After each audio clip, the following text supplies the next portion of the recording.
Hey guys, and welcome to another episode of the Weebo Director Show. My name is Tim, aka Weebo. Also got John with me, aka the director. John, what's going on? Not much, just chilling here during quarantine and enjoying a lot more gaming than usual. Well, speaking of that, is there anything? Because I know you've been testing out some new games on your Twitch. Is there anything new you've been either playing on Twitch and whatnot, or that you've watched recently? Anything new? So apart from Valorant, which I mean is the biggest thing right now, Right. with millions of people trying to, gain a key or a drop, through watching the streams, which I was one of the lucky few to get one of those. I've just been, doing the Netflix thing, that whole hour long of scrolling through until you find something that's Right. maybe 30 minutes long. Uh, but I've actually been watching The Last Kingdom. The new season of The Last Kingdom just came out, I think, like a couple days ago, last week or whatever, and I just finished that season, and it was amazing. It essentially follows a Saxon that went and was enslaved by the Danes, became a Dane himself, kind of adopted into that, and then became kind of a Dane slayer, kind of battling for the Saxons against them. But um, really good if you like Norse mythology, Vikings, medieval kind of stuff. A great show. Which reminds me, speaking of Vikings, Assassin's Creed Valhalla was just announced. We'll The be talking about that later trailer for dropped. sure. Yeah, that dropped today. Yep. But that's pretty much been it. What about you? I mean, I haven't watched anything new per se that I haven't already been watching. I mean, every week I make sure I watch The Connors on ABC because that show's hilarious. Um, I've been watching The Last Dance, the Bulls documentary on ESPN. That is like the greatest documentary ever created. You couldn't have made it any better, and they couldn't have gotten any luckier than that final season that they had that good Bulls team. They let a film crew follow them around everywhere they went. So they have all this footage from that season, like behind the scenes stuff that you wouldn't think that a team would just randomly have. Okay. So that it's I don't know if you've watched any of it. It's on ESPN. It's Hmm. 2 episodes a night every Sunday, 10 episodes full, 5 weeks. And on regular ESPN, they just dropping F bombs like it's nothing. Michael Jordan always out here just fuck this, fuck that. On regular ESPN, it's not even bleeped. On ESPN2, it's bleeped, but not on regular ESPN, which they're Interesting both a normal cable network, which I don't get. how they're getting away with it. Right, because I know on TNT with their wrestling show AEW, they're allowed to say shit twice an hour on their 2 hour show. Yeah, that whole regulation crap is so weird to me. Like how it depends on the show, your audience, the Right. network you're on, and then the block of hours that you're actually broadcasting that Yeah, and show. this is on. I always watch it on DVR, so I'm not sure exactly when it comes on, but I think it's on. And if there's anybody in the chat that knows, correct me, or in the comments, correct me, like 8 or 9 o'clock at night. So it's after normal prime time hours, I think. Prime time. Haven't even heard that term in forever. With the evolution of streaming and Right. Netflix, Hulu, Amazon, what is prime time anymore? You Well, can watch prime time during the day. you're also in that central time zone. That always got me when I lived in Texas. I was used to shows coming on at 8 o'clock, and I'm like, oh shit, nope, it's 7 o'clock. Yeah, what is it? 987 Central, whatever Yep. they used to say. And you don't understand that till you actually live in the central time zone. Yep. Because you're like 987 Um, central, so it doesn't come on. What? It's because technically, for people that don't know, that don't live in the central time zone, the shows are coming on at the same time on the east and the central, but for some reason they're an hour. Well, because I get it, because the central time zone is an hour behind. So why don't just have it all come on at 8 o'clock, just like us here in the West Coast? Just have it a little later. I never understood that. Why they had I to. guess well, I mean, it's the same way for like games when they get released or movies. Um, well, not movies because they used to just do midnight, so it'd Right, be like right. midnight on the East Coast versus midnight on the West Coast. But game releases, when they did midnight releases in one place, they started adjusting it to where it's like 9 p.m. On the West, yeah. Central or whatever it is, so that everybody's getting the game out at the same time, But with so that there's no advantage in but content with that creation. logic, then you would think that even on the West Coast, everything should be at the same time live. If you get what I'm saying, and so if something comes on at 8 o'clock on the East, with that logic, it should come on at 5 o'clock on the West. Yeah. But then you lose those good primetime hour ratings, though, because if say American Idol comes on Sunday at 5, or give a different example, Grey's Anatomy comes on Thursday at 5 instead of 8, most people are driving home from work normal, if you're Yeah, I was still gonna say, because working. that's So weird, you're gonna because they lose do they you're do gonna lose a live lot of those shows. ratings. Yeah, because with American Idol, for instance, they do live shows once they get to Yeah, they just the started this week, their live show, yeah which the elimination round. they went live from 40 different locations and had the contestants singing from their homes, recording it and streaming it back to a hub in Kansas City through their phones. Dang. Yeah, they had the 3 judges all they sent them equipment and everything to stream from their home. Then they had the mentor Bobby Bones, Ryan Seacrest had his own setup, and then from other like 35 or whatever other places, it all sent the transmission back to a hub in Kansas City, and then that sent it out through ABC. And That's the there first is show so to much that could go do that. wrong Yeah. logistically with that, They said especially if they're going off the phones. if any contestant drops, because they're cutting it in half from 20 to 10. They said if for some reason any contestant dropped during their song, then they would automatically get a pass to the next round, because it was how can you get I'm the voted contestant. Drop. right? But I mean, how are you going to vote somebody off and it be fair because you didn't get to hear them as good as it could have been? Unless they start off so bad, like. Well, yeah, but I mean, if you made Final 20, you should be pretty good anyways. Yeah. Because the 3 judges they have now, Katy Perry, Lionel Richie, and Luke Bryan, have been really, really good the last few seasons of picking, not just, oh, yeah, they're good enough to make Final 20. No, they've been picking, they know how to dwindle it down and not just pick whoever and thinking, oh, they'll be good enough. No, they know how to pick the right ones, I've noticed. But Right. I'm just wondering what sound quality's like now. yeah, I didn't moving watch it yet. I have it forward. on my DVR. Yeah, So I I haven't haven't watched kept it up yet. this season with it. I'm interested if it's over the phone. Did they at least send them some sort of mic, like an omnidirectional lapel mic or some sort of mic that they can plug into their phone I to honestly make I it don't know, because sound like I said, I better? haven't watched it yet, so I don't know. Yeah, because you lose a lot of that, Oh yeah, the range and the fidelity on it, so it's not going to sound as nice as it does normally. but as far as our topics for today, we are going to talk about what's going on with Universal Studios and the movie theater chains. We're going to talk about updates to Valorant during their beta, and the big topic is Assassin's Creed Valhalla was officially announced. So, first off, we're going to talk about what's going on with NBC Universal and their decision to put movies out on demand. This article we are reading comes by way of vulture.com. And basically it states Regal Entertainment isn't banning any movie studios from its cinemas for now. Now, a little backstory here. If you guys did not hear, AMC stated that if NBC Universal wants to continue putting movies out video on demand even after cinemas reopen, they're not going to they're going to basically ban them. So next year, when we're supposed to get the new Fast and the Furious, Fast 9, AMC's basically saying we won't show it. But go for it. Oh, I think it's a pride thing with them, Oh, yeah. but I also understand where they're coming from.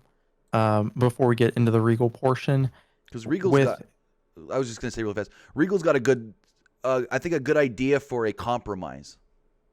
yeah, like a meet in the middle type of thing, best of Right. both worlds. We all saw this coming with the evolution of streaming, and then the fact that the movie industry is suffering quite a bit with this whole quarantine, stay at home stuff. The movie theaters, there's nobody there, so with what was it, Trolls World Tour was huge. What was it, 100 million? I think is what they brought in, I and was trying to look over up the exact 500. number, but I think that's what it was.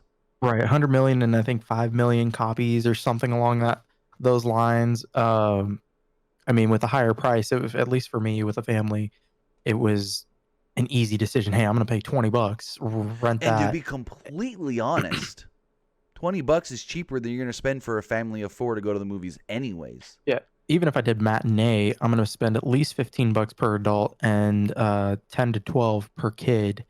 And so that alone's like 50, $60, not including your concessions and Yeah. whatever else is And if there. you want popcorn, run to Dollar Tree and get a box of popcorn. That's 4 bags of popcorn Yo, no, right no, no. there We for a make our buck. own. Oh So no, no, you no. can buy the big old jug for I'm just cheaper. saying, like, if you want a quick solution on popcorn that's Yeah. cheap. But here it says, where is it? Audiences were allowed to buy and rent Trolls for $20. If you rent Yeah, it that for was a if you rent it for 20, you get it for 48 hours. The strategy seemed to work out for Universal as sales have boomed to at least $100 million in earnings. And the movie right. itself had a $90 to $100 million budget. So they made it back. So far they've broken even. Now, granted, they Right. And probably would have already made more than $100 million if they were in theaters. But just think about how they've already broken even just doing this digital thing at an increased price too. right. And I think they still could have gone up in price, and I would have still paid for like $30. Well, Um, what some are talking is $20 for the 48-hour rental, and then 25 to 30 if you want to just flat out buy it. And then after like 4 months, then it'll go to the normal VOD price. okay. But as far as we were talking about with Regal Cinemas, Regal did state here in this article, it says Regal is not boycotting Universal nor any other studios, they said in a tweet on Thursday afternoon. They continue on saying, we will continue our normal policy and play movies that respect the theatrical window, allowing movies to be released first in theaters prior to streaming or VOD platforms. Regal's policy has not changed, but it emphasizes they need to respect the theatrical window. So basically, what Regal Cinema is asking is, hey, can you put it in theaters first and then maybe after, opening weekend or opening month, put it out for on demand at whatever price you're going to put it out on, just to give us that leeway of trying to make some money here. Because if you just put it out in theaters and at home at the same time, how many people are really going to go? I know a lot of people like the quote-unquote theater experience, but how many more people are going to go watch it at home opposed to watching it in a theater now, even after everything goes back to whatever normal is going to be? Right. And I think all the, what did they say? All the other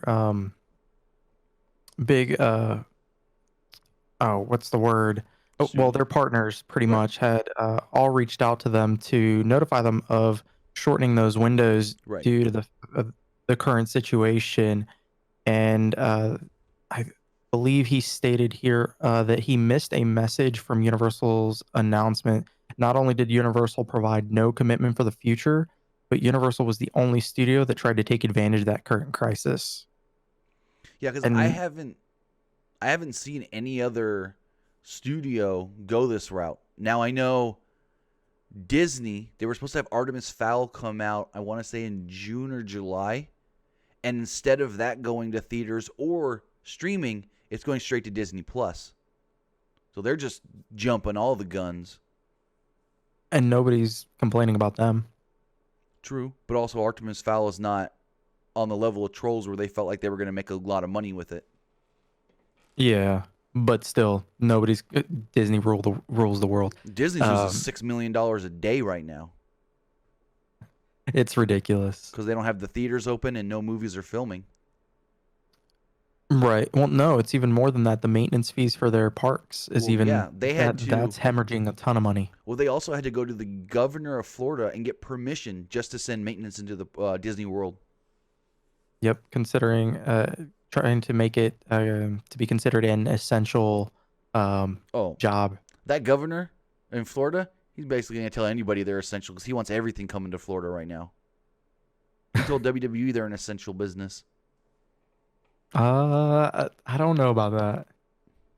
Trust me, I Vince mean, that's like McMahon Dana knows White how to trying get to, what he wants. right. That's like Dana White trying to say it's gonna happen and I'm gonna do it on my own island. Screw y'all. Oh no, they're probably going to Florida on May 9th or May 19th. I want to say it is for UFC. Okay. Yeah, but he's still trying to get an island for fights with fighters that can't travel into the U.S. right now because of the travel ban. Oh, okay. Yeah, Yeah, that's smart. Dana White's crazy right now. But just to finish up on this story here, basically, it's what should they do? Should they do the whole throw it out everywhere at once, theaters and on demand, or on rental streaming, whatever you want to call it? Or what I think is, depending on the movie, like if it's a Trolls, 2 weeks in theaters, and then you can throw it out on streaming. If it's like a Star Wars, I'd say a month. It just depends on how big you think the movie's going to be. Like Fast 9, give that 3 to 4 weeks in theaters, because I don't feel that movie's going to drop off that much. But give it 3 to 4 weeks, and then you can throw it out digitally. I think one thing you have to look at is the size and possible popularity of said movie. Yet, movies that are new, that are not in established franchises, you may not know and be able to predict as easily. But that's just my one, suggestion or opinion. Here's the problem I see with that. So if you wait 3 to 4 weeks, now you have to drop the price of that video on demand. So not technically, because if you really think about it, okay, go no, because hold on. Because if you think about it, right now it went straight at $20 an hour. I mean, not an hour, but at $20. Yeah, for 48 hours, and you get it for 30 days, but you have it only for 48 once you start watching the movie. Right. So you rent it and you have it for that 30 days, so you can start watching at any time. But once you start watching, you have only 48 hours to complete the movie. The problem is that it's $20, but you don't have to go watch it at the movie theater. Why am I going to pay $20 if the movie's been out at the movie theater for 3 to 4 weeks, when at this point it's even closer to when it's actually out on streaming or an even cheaper rental? Are we talking about the video on demand being at that $20 price marker all the way through the point when it drops off of that and goes into your regular streaming services and Blu-ray, DVD, or... At least with Disney, what they usually do is theaters, 3 to 4 months later streaming, 2 to 4 months later Disney Plus. That's their new initiative. So what I would say is, depending on the movie, you go 2 to 4 weeks in the theaters, then you drop it, which would essentially be a month and a half, 2 months early on demand at that $20 price. Then after that window, after it's already been out in whatever for 3 months, then you go to the normal video on demand streaming price after 3 months of it being either on streaming or in theaters. Okay. So you still have technically you still have that same window of, it's not going to be the cheaper price on demand until it normally would have anyways, but you're giving them the option if they want to spend a little extra instead of, because say you have, like with you have 2 younger kids. I don't know if you've tried to take your son to the theaters yet. Yes. You have? And how did it do? It depends on the movie. I think Aladdin went way better than Lion King. Gotcha. Aladdin, he was good until the last 20 minutes of the movie. And Okay. Aladdin was a pretty long movie. So that wasn't bad, but Lion King was not as good. So having him here at the house and watching Trolls was way better. And that's what I was going to say, if you've got that option of, I could go to the theaters. And then this is the other thing the theaters aren't going to like too, because you've got that, I could go watch it in theaters, or I can wait 2 to 3 weeks and then just watch it at home. Yep. So there's got to be some give and take, and I really feel like it can't just be whatever the studio wants to do. There's got to be some sort of a across the board, what's the word I'm looking for? Unified, I don't want to say rule, but agreement that, okay, theaters, 2 to 3 weeks in theaters, then you can go, or maybe even theaters, once it drops off X amount, like, okay, you made this much. Once you start like not making X amount, then you can move it over after that 3 weeks or so. Like there should be some sort of a unwritten rule or some sort of like agreement somewhere. Hit your budget. I mean, hit break even and then go. I mean, that's one way to look at it. Hey, I broke even, Maybe, so now yeah. I'm allowed to drop off and go. But I think that if they do it 3 to 4 weeks or whatever time frame they decide, they should still keep it in the movie theater yeah, no, until the full time frame is up, yeah. but allow the on demand at the higher price as well. Exactly. That's what I was Because thinking too. You don't pull it from theaters. You keep it still there and let it do the whole, it's at the regular theater. And then right before it goes on demand, it gets, or because I know here we have, all the big Regal cinemas. And then right when it's about to go out on demand, we have what's called the $3 theater in Clovis. And that's where all the movies go right before, like the week before they go out on demand. And they stay there for like 2-3 weeks. So you can go see movies for $3. Yep. Yeah, and I mean, because there's still movies you're gonna want that theatrical experience. You're Exactly. gonna want to see it how the creators wanted you to see it, um, and that's a whole part of the movie theater industry. And that's one thing I don't want to see. I think the reason why AMC is just pissy about it is because they were already hemorrhaging money Yeah. before the quarantine happened, and now they're completely screwed and are going to struggle right after this as well, especially with Universal having some of the bigger movies. Just think of Disney going to James Cameron and saying, hey, your next Avatar, people are just going to watch it at home. They're not going to theaters. Well, lucky for us, Avatar's got this 3D, the new 3D technology, and that is definitely going to be released in IMAX 3D, just like the original one was, and it's going to break records, just like the original one did. It's going to entice people to still go see it in theaters, even if we have this new video at home, pretty quick kind of deal. Yep. Oh, man, Avatar. I remember going to see it 4 times, twice in IMAX 3D. No, 3 times in IMAX 3D and twice. 1 time regular. I only saw it twice in theaters, but it should be interesting. I don't know when movie theaters are going to reopen. I know the feeling right now is that maybe by the end of summer they can reopen movie theaters, but with, 30% capacity in the theaters? Yeah. That's that would be the first. They're still keeping it 25%. 25% right now is what they're still talking about. Yeah, 25 to 30% would be like the litmus test to see how that goes, and then eventually, every month or 2 months you let a little more and a little more into the theaters. Yep. But moving forward to our next topic, probably the most popular game on Twitch right now is Valorant, and Valorant just got an update 0.49. And we thought we'd go through and talk about some of the things because there's actually some interesting updates. So I've got this breakdown from IGN that I'm going to run through right now. So the first thing they talk about is gameplay and balancing with some characters. Omen now immediately becomes vulnerable and no longer appears dark after he leaves the alternate shadow form. It says, if you were to find enemy Omen teleporting in, it was often confusing when you should shoot him to get the kill. This change is to both account for an invulnerability bug and score some extra points. This also says I'm going to butcher this word. Attenuation radius of the arrival sound on Omen's form from the shadow has been reduced to 2250. Visual character updates were given to both Omen and Breach. Map updates added curtains to the top of double doors on Heaven to remove the Sage Barrier Orb boost that allows players to see through a sliver of the door at the top. They fixed some issues with the Cypher camera being placed on the Heaven A main boxes.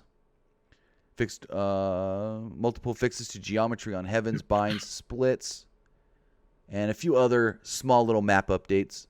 They've also added an observer mode It says added a ghost cheat as an option to custom games with cheats enabled, allowing you to fly around the map in no-clip mode.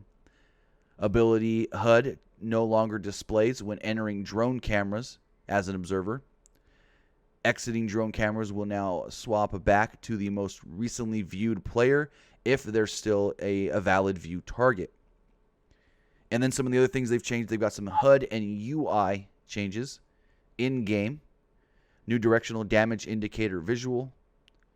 New low health and low ammo visuals. Removed character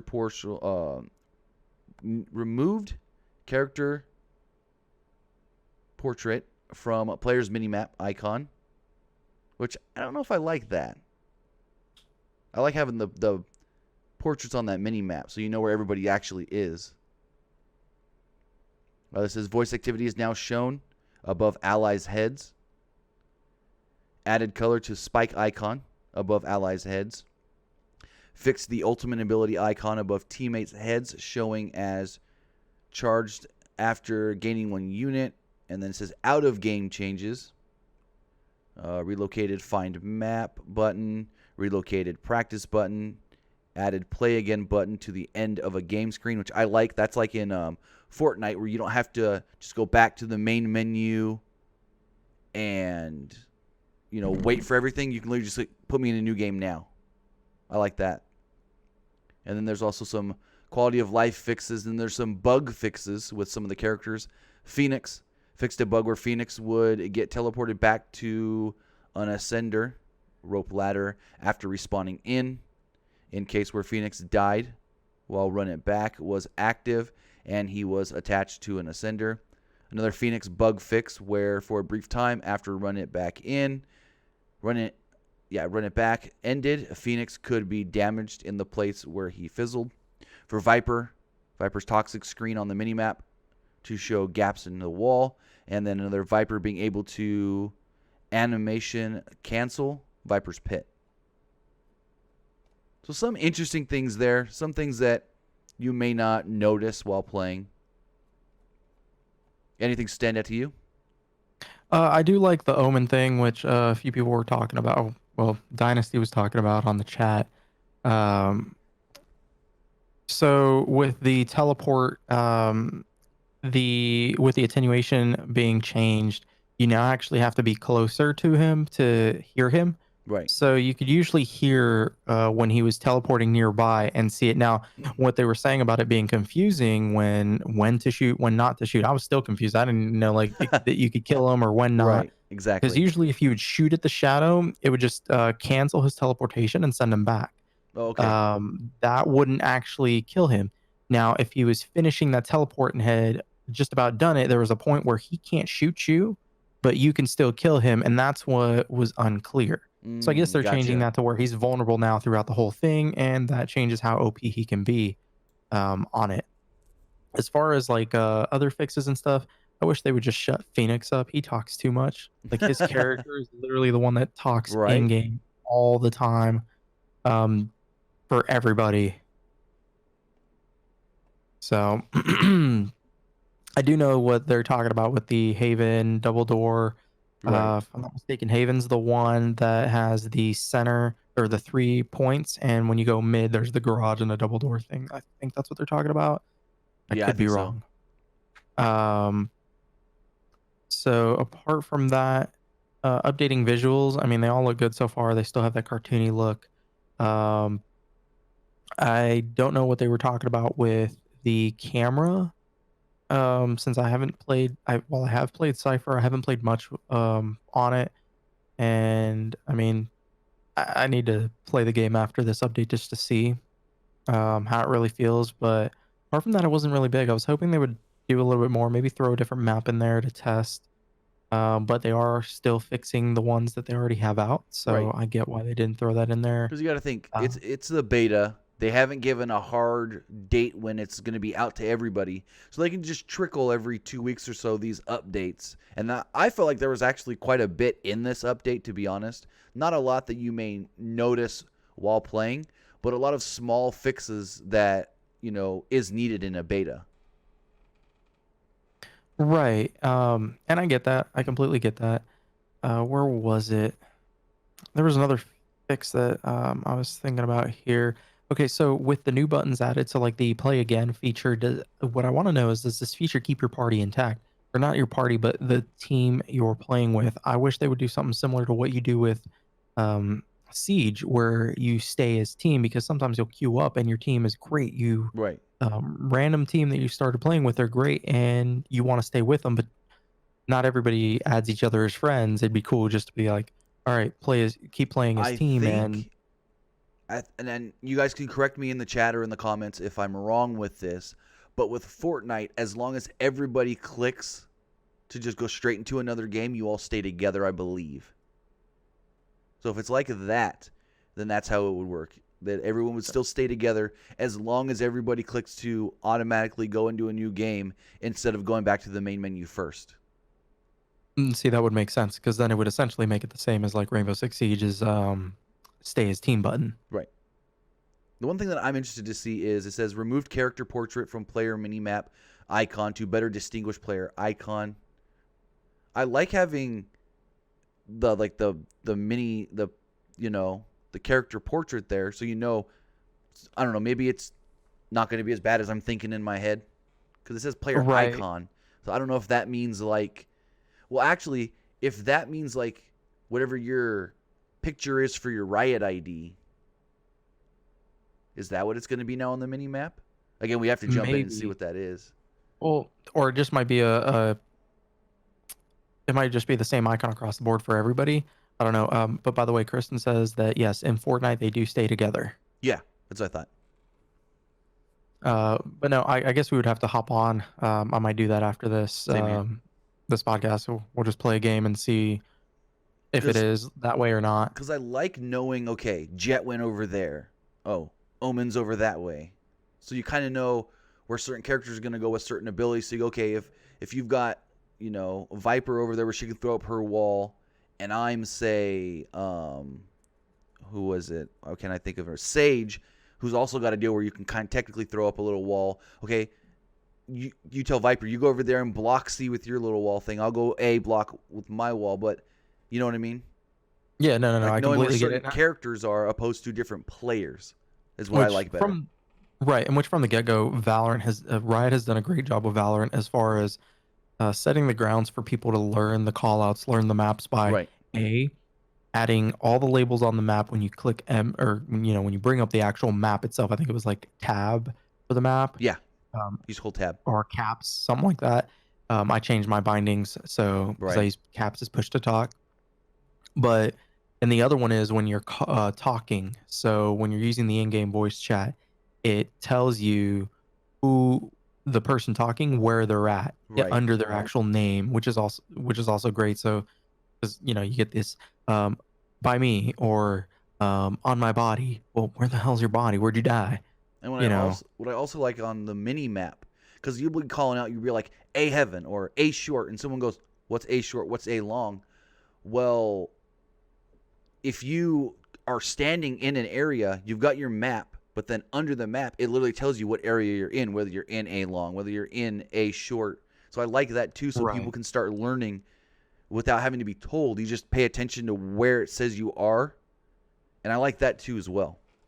And although there are some callouts that we use Right. that are not a direct name of that area, and this is just from the CS:GO. So heaven is not going to be Usually they on the call it map tower. itself. It's going to be like something above you on A side or B side Well, usually or like C side. I don't know the names of the maps, but there's one where you'll be like A heaven, but there's it on the map. If you go up there, it technically says A tower. Yeah, exactly. But it's above you, Right. and so that's how it works. And this is just from the CS:GO side of it. But like I But said, we'll definitely check it out after this. there didn't seem like there was too much that like drastically changed anything other than maybe like the Omen deal. So, What and they need to nothing do new is was added. Nothing was taken away per se that I can tell. Observer mode seems like it could be interesting for somebody that wants to like not play, but maybe watch friends play and stream it. Yeah, but it's only in a custom game, so you have to have enough Yeah. people in there to do the custom Yeah. game. I think it's setting up for competitive, That's what I was thinking um, too. to host the matches and have the ref be like, somebody watching it, whoever the moderator is gonna be, Exactly. watching the match happen. So Because it I says right think here, that's actually, where it's I really gonna missed be a spot. beneficial. Or it says right here, added competitive mode and ranked matchmaking to go live in the near future. Okay. I literally skipped right past that. So it's there, but it's not live yet. Okay. Interesting. Which is what everybody was asking about, For when is it ranked, gonna yeah. go ranked? When is it gonna go ranked? Because then we can actually if the matchmaking is correct, then it's gonna be based off of our MMR, and we'll be paired with people to our similar skill set or ranks. Okay, So hold the on, matches hold will on. be a little bit more even. Could be. For people like me who don't play these kind of games, you said what MMR, MMR, which it's is your rank. It's essentially gotcha. so in Siege, you have every level is a range of your MMR. Why did I completely space out on what MMR stands for? Uh Um, oh. but anyways, so it is matchmaking rating. There you go. Gotcha. Right. And so, for instance, in Siege, your low ranks are 1,000 MMR per rank, and then your high ranks are um, 100 MMR per rank, and then your higher ones are 200 MMR per rank, and then your like platinums and up are 400 MMR per rank. And so they'll probably do something like that. I don't remember what the CS:GO ones were between them or how they do it for that one, but essentially it's how they match it. So you'll get matched with people within your similar rankings. Maybe if you're like if let's say a random number here, 2,000 MMR, and they have a um, deviation of 300 or 200 maybe, so you can get paired with somebody who's 200 mmr above you. May have an update on this competitive mode. Give me 1 second to look up the Valorant Twitter. Hmm. So I think they just sent out a tweet saying it's going live sometime on Friday, maybe in the next couple of hours. Valorant on Twitter. Play Valorant. So they tweeted out 6 hours ago. In the next 30 minutes, we're going to turn ranked on in North America. If all goes well there, we'll turn ranked on in Europe after the hotfix patch. So, after a 9:30 a.m. CEST on May 1st, we also reverse the right to turn off ranked at any time if things get weird. So, as of 6 hours ago, ranked should be on. Okay. Let me do a So quick then, Valorant ranked search, see if anybody's talking about it on Twitter. But if that is correct, and I like where they said we do have the right to turn ranked on if something's not working right. I like that they put that there so people don't get pissed off. Because you also got to remember, it's a beta. You're going to gain and lose features possibly throughout the beta. yep. And I mean, they're going to have to take it down anyways to fix it Right. while keeping the other mode up. There are people talking about jumping into ranked matches. So Okay. I guess it is live. But here's, at least for me, I wouldn't jump into a ranked match unless I had like a good squad to play with. Like I'm not just going to jump on with nobody I know in ranked. Because trust me, I got put in 2 games the other day where these people literally did not know how to play, never talked back when trying to like, hey, they're all going A. Why are you guys all at C? Like I knew they were all going to go A because every single round when they had the spike, they went A every single time. But no one wanted to listen to me. Right. They would You'll all definitely be able to see it on bunch mine. in mid together while I'm sitting in the A tower watching A long because that's where they came from every single round. Bro, you don't even get me started. Like I got No, I completely know. triggered the other day. Completely triggered on somebody not following or doing what I was saying. Like, and I was playing with Sunju, and every time it's like, why aren't these guys going? And every time we called it out, they still decided to go their own way and got completely, torn apart over on that site, and it was just annoying. Um, Yeah, they're talking about so something yeah. called. Some people are saying I got ranked Iron 1 or ranked Iron 2 in Valorant. Okay, so I guess that's gonna be their ranks. I just don't. Is it going iron, like silver or Well, whatever? this one says Or got just ranked Gold 2 in Valorant. Like without jumping okay. in, we don't really know exactly. Okay, so I'm gonna tell you right now, gold is probably gonna be higher than iron. Right. Because I saw one guy tweet and goes, was getting ready to jump on with my buddies to try Valorant ranked, but they're higher than me, so I can't be with them. Mm. Okay, so I You think I just got it here. have the game open? Uh, Let me see. This I'm person says I trying placed to. bronze 1. Let me see what this image is. Yeah, I was looking at 15 hours ago. Valorant ranked delayed. Everything you must know, because apparently there's some images of all ranks and their badges, but they had different names on them. Okay, so it's iron, bronze, silver, gold, platinum, diamond, immortal. From what I'm Gotcha. seeing here, so iron's gonna be your lowest rank. You got to be So if careful because I know those were leaked out like last week, so I don't know if they're still the same, depending on what you're looking at. this article comes as of last night. Okay, gotcha. Right. So that makes more sense because I saw the ones that were leaked out before. While the Right. badges are the same, the names for the rankings were completely different than they are now. This Gotcha. one matches what we were just talking about with iron. So if they placed gold, they're dead center between the lowest and the highest rank. Um, kind of. There might be a larger MMR gap between each rank as you get higher in the platinum and diamond. Um, but that's about where it's going to be. Gotcha. That makes sense. Well, here we go. IGN has an article that says Valorant competitive mode explained how to climb ranked mode.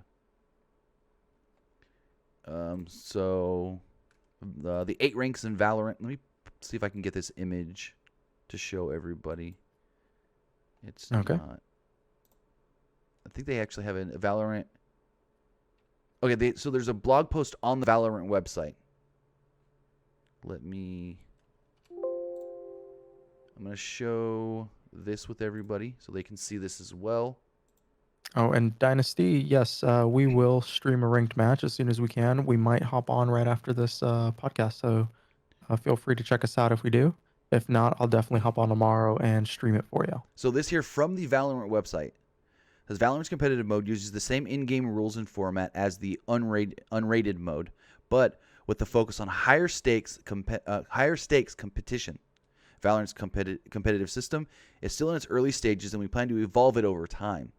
Our system aims to solve some of the common pain points we've seen players experience with competitive modes and ranked systems. It says, all right, here's a bite-sized summary with more details below. Complete 20 unrated matches to unlock competitive mode.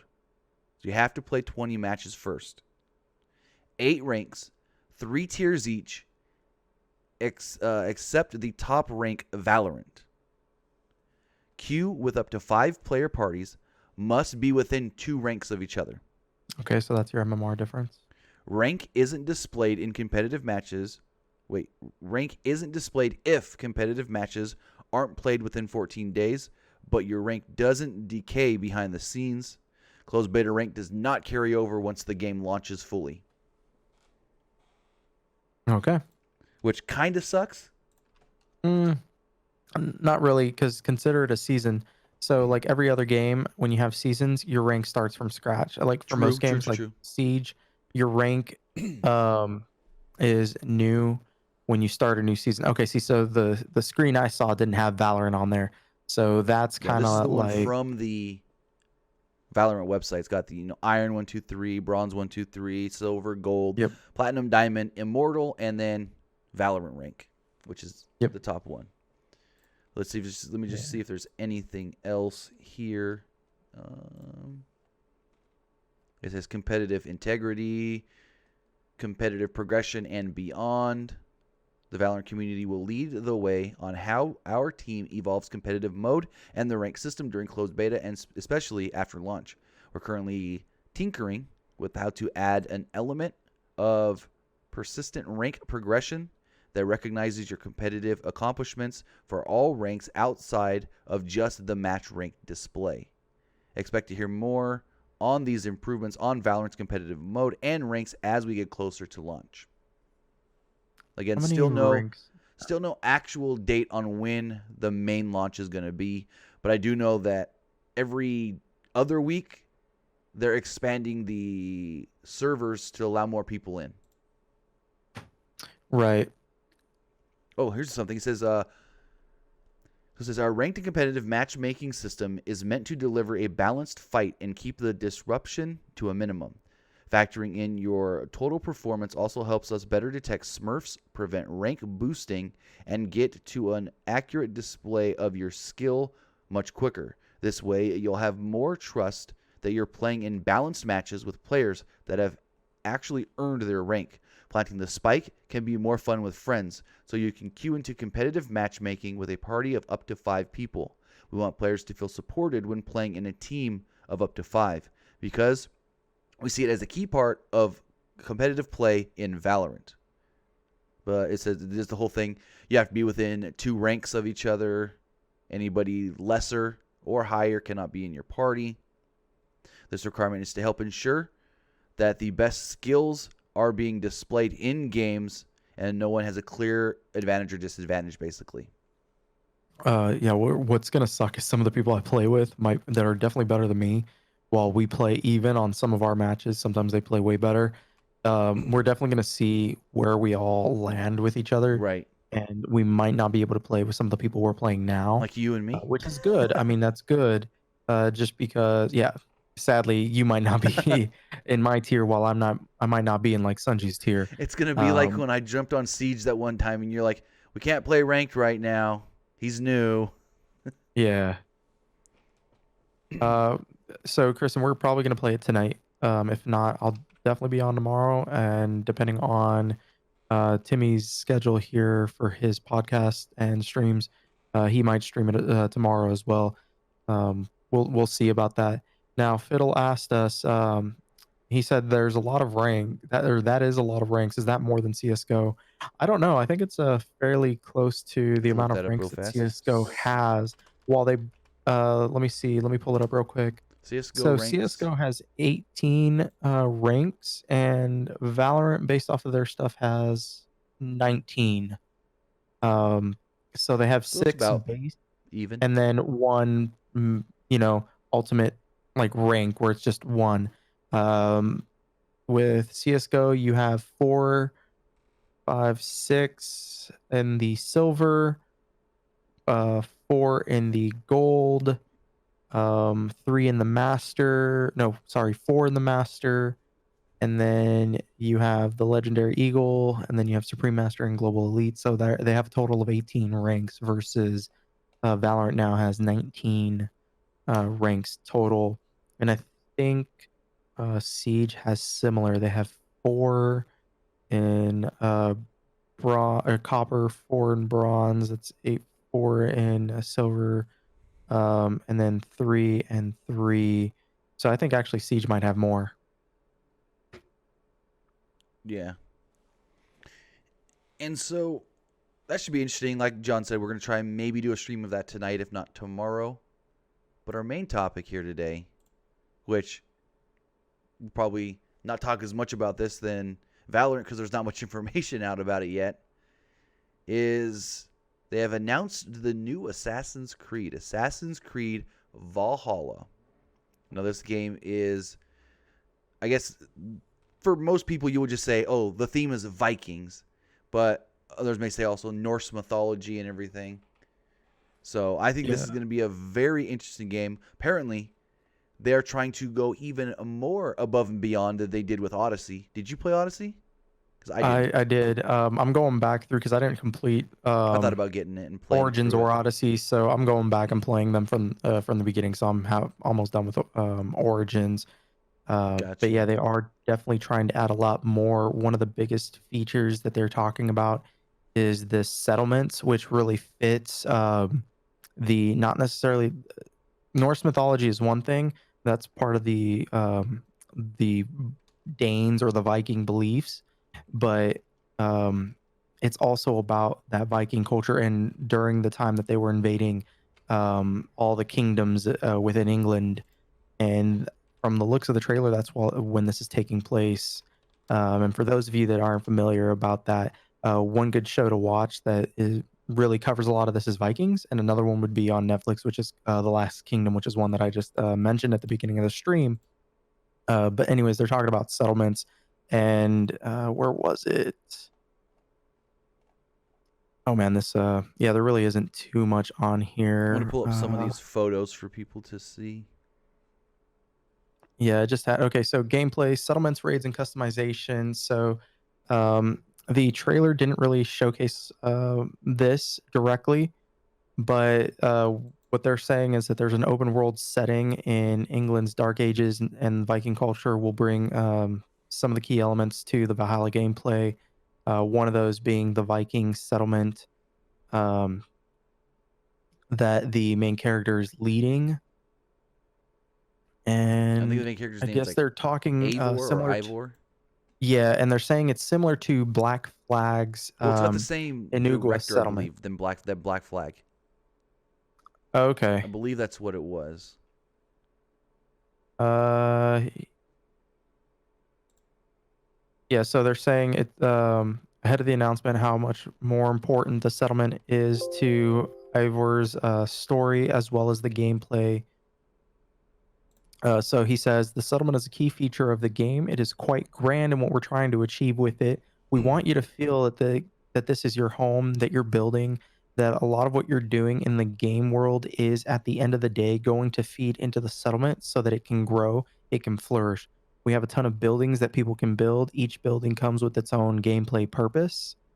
There's a lot of effort that's gone into making sure that players can feel like this home that they're developing is really meaningful to them. It's meaningful to the journey that they're on. So, um, people that they invite to their settlement have meaning to them as well. Lots of events and things can happen based on how you decide to grow this place, and that it's supposed to be a really core experience of the game. So that makes me feel that they're really going to stick to just how it was. Vikings invaded the lands of England and they created settlements. They were looking for land to farm and flourish in, and they're also, um, you know, um, what's the word? Driven by greed as Gotcha. well for silver and gold. So this will definitely embrace that history and culture, and I'm definitely looking forward to it because I'm big on the Norse mythology. As I said, I've watched all these shows. Hellblade: Senua was a God great of game if you're War. into Norse mythology. God of War, although God of War deviates from some of the True. Norse mythology, True. while it incorporates it, it deviates from it a little bit. Um, just because it has to fit the whole Kratos and how Right. he is now over there. One game that really sticks to it is Hellblade: Senua's Sacrifice, especially if you go through and do all the runes, which is difficult to do. But if you do all the runes in the story, can't wait for number two. That's coming out soon this year, next year. Um, but what else is new with this game that they're talking about? So I'm just gonna read this little bit here from Jonathan Dornbush on IGN. He stated, after an extended teaser announcement, which if you didn't see it, this is actually really cool. Ubisoft had Boss Logic on their Twitter, on the Assassin's Creed, no, Twitch. And he basically created an image that in the end showed off what this game was. He took it from scratch in Photoshop, drew it all out, and it was awesome. Especially somebody that's a graphic nerd like me likes to see that kind of stuff in real time, how it's created. So it said Ubisoft revealed Assassin's Creed Valhalla, the next entry in the long-running series, which, with a release date of the 2020 holiday season for PS5, Xbox Series X, PS4, Xbox One, and here's the other thing, PC exclusively on Epic Games Store, Ubisoft Store, Google Stadia, and Uplay Plus. No Steam at launch. No, and a lot of these will start doing that. Ubisoft's already done that, so they're pushing a lot of their games out to the Epic Store. But with their stuff, you already need the Uplay client, Exactly. even to run it, even if it's on Steam. So you might as well buy it through the Uplay client. Makes no sense to buy it through Epic unless you have a lot of no, because even then, all their stuff works off of their Uplay Hmm. usernames, Uplay client. So even if it's on Epic or Steam or Uplay or Stadia, whatever it may be, the way they do their gaming, if it's all PC based, it's still based off the same username that's tied into their Uplay Right. client. So, I mean, it really just comes to how you like keeping your games organized Right. Because I know and where. I have Uno. I bought it through Steam, but as soon as you click launch in Steam, it doesn't launch the game itself first. It launches Uplay first, and then the game launches. Right, which a funny note to that is you can not launch that game through Uplay. The moment you use a key, it has to verify the activation in Uplay using Steam. Hmm. So you can't actually launch that game from Uplay directly, although it'll show up in your Uplay library. Right. It's not going to be a part of your your game, which is interesting, or a part of your Uplay game that you can actually launch from Uplay. You always have to launch it, and that's what I do with Siege. Like I have to launch it. I have a Uplay Siege and I have a Steam Siege, and so one I have to Hmm. launch from Steam, and the other one I have to launch from Uplay.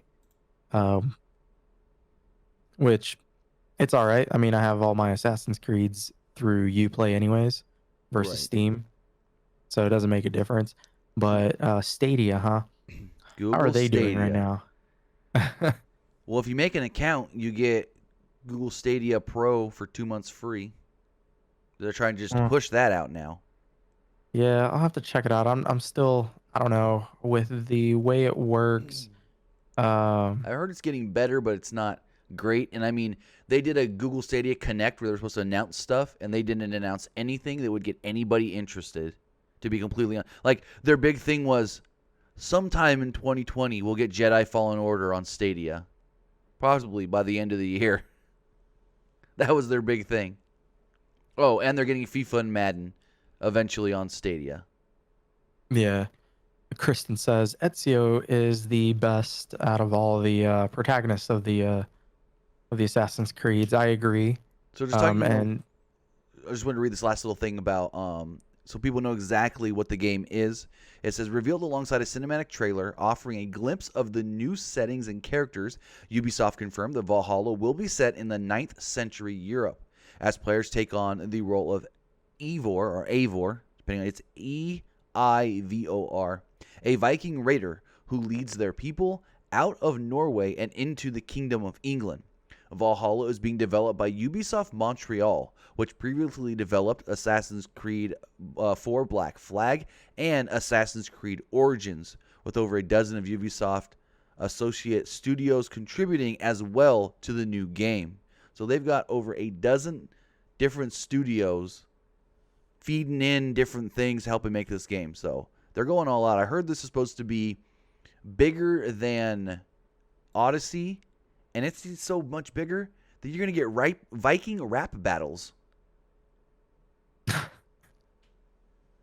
It says, all right, sail across the icy North Sea to discover and conquer the broken kingdoms of England. Immerse yourself in activities like hunting, fishing, dice, and drinking games. Or engage in traditional Norse competitions like flighting, or, as it's better known, verbal devastating rivals through the art of Viking rap battle.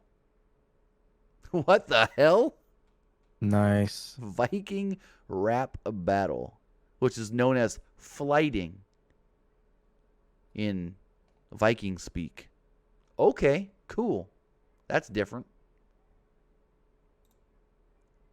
Yeah, so 9th century, I can't remember, but while all these eventually became the Kingdom of England, I don't know if they had right at the 9th century. And I was trying to find it out because I'm trying to, like I said, I'm big on that portion of history. And you had the kingdoms of like Northumbria, Wessex, Mercia, East Anglia, and they all merged under one king. but I King can't remember Alfred? if that possibly.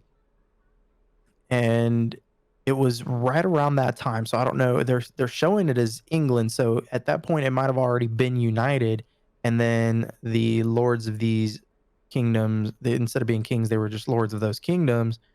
Um, but not quite sure. I'd like to find out. I'm trying to look it up right now to see when they actually Because were. I know there was in the ninth century there was a King Alfred that they also called the Great. Beyond Yes, and that, I he don't is know the much more. one. Yeah, so King Alfred was the one, from my understanding, that was trying to bring and create the one England. Gotcha. Um, or was it? No, his son Ethelstan. Ethelstan was the one that united the kingdoms. So that was in 927. Okay, so that was where it's at right now. I guess in the game, there's still various kingdoms. Um, yeah, so And Ethelstan is the son, I believe, of Alfred the Great.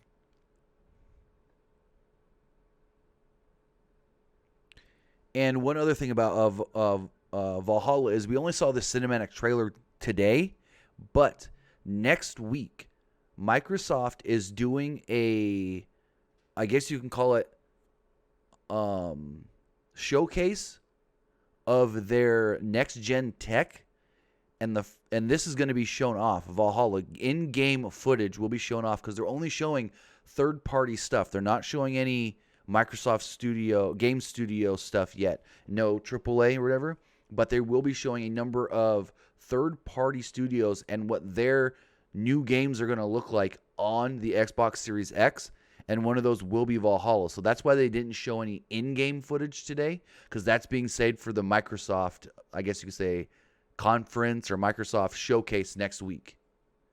I believe Okay. it's next Thursday that they will be showing the first in-game footage of this, and it will be in-game footage running on the Xbox Series X.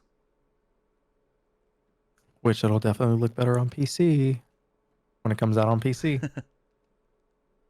Also, there will be 3 different versions to pre-order. There's, of course, regular, standard, gold, and the Ultimate Edition.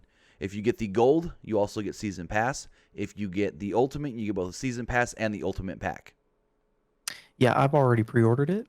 I bet. Yeah. It says Um, Assassin's Creed Collector's Edition. Everything included in the Ultimate Edition, plus a replica, Ivor, and her long ship, 30-centimeter height, a collector's yeah, case, steel book, numbered certificate of authenticity, Viking statue of Ivor with his raven and Dane axe, exclusive lithographs, and selected soundtracks. yeah, I just sent you that image. It looks awesome because it's got a little 5 centimeter statue of a Viking, plus her replica is like badass. We'll put this up for everybody else to see. So this is what you would get. Whoops. This is what you would get if you got the collector's edition.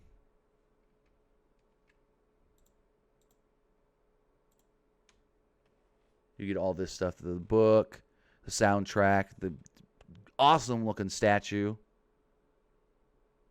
That's pretty cool. That's cool looking. Oh, by the way, the figurine is the female version of Ivor. Assassin's Creed Valhalla So it's gonna be like confirmed that, Odyssey then. right, there will That I be a didn't male and see. female Okay. Ivor version confirmed.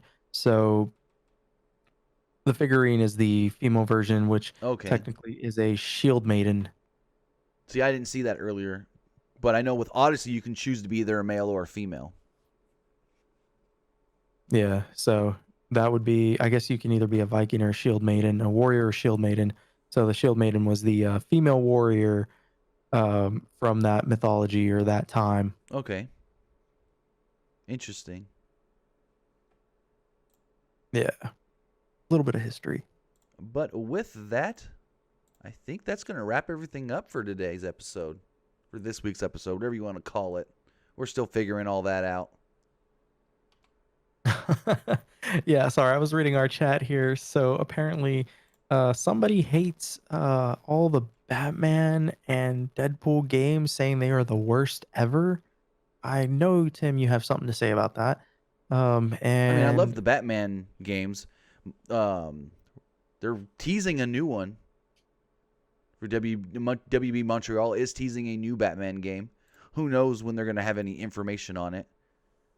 Because they're also working on, I think WB Montreal is working on a Batman game and a Harry Potter game.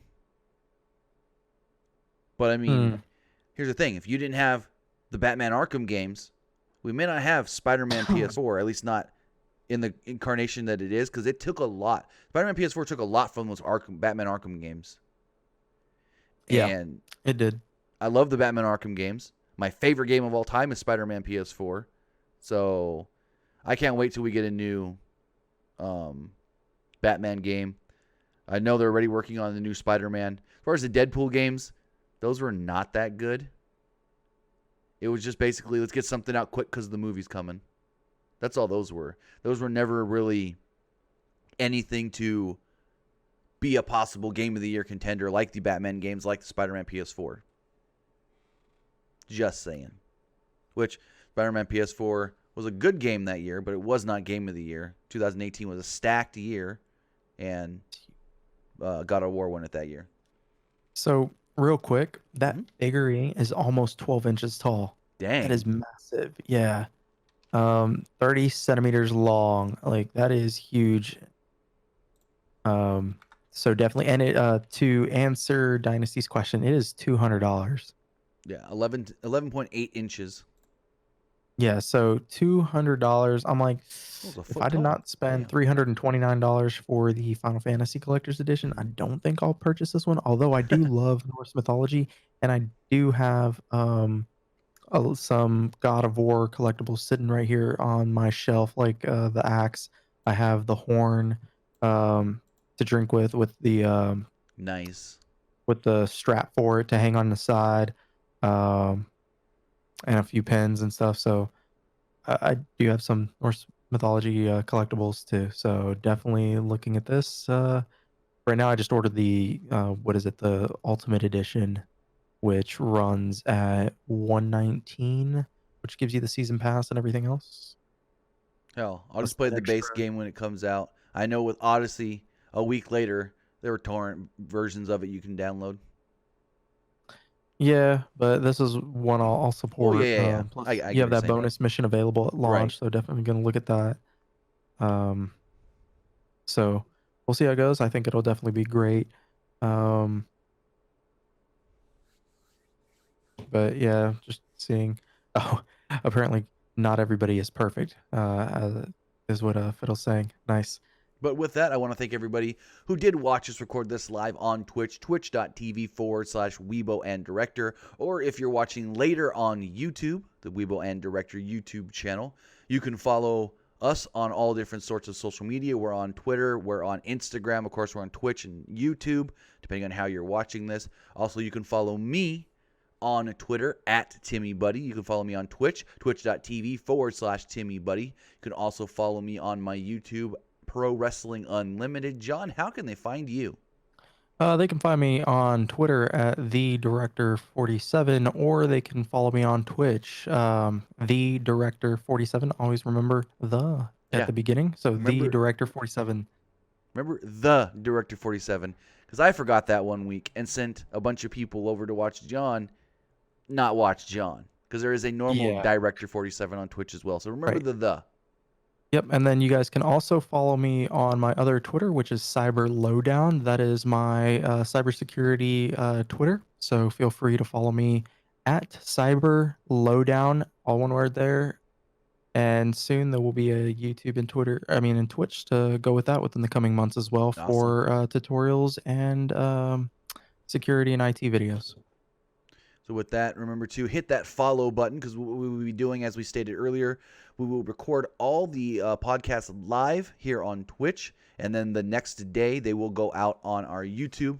So with that, hit that follow button to know next time we do go live. I'll also be tweeting it out. John will tweet it out. I'll put it on my Pro Wrestling Unlimited YouTube community channel as well. So with that, have a great day, night, whatever it is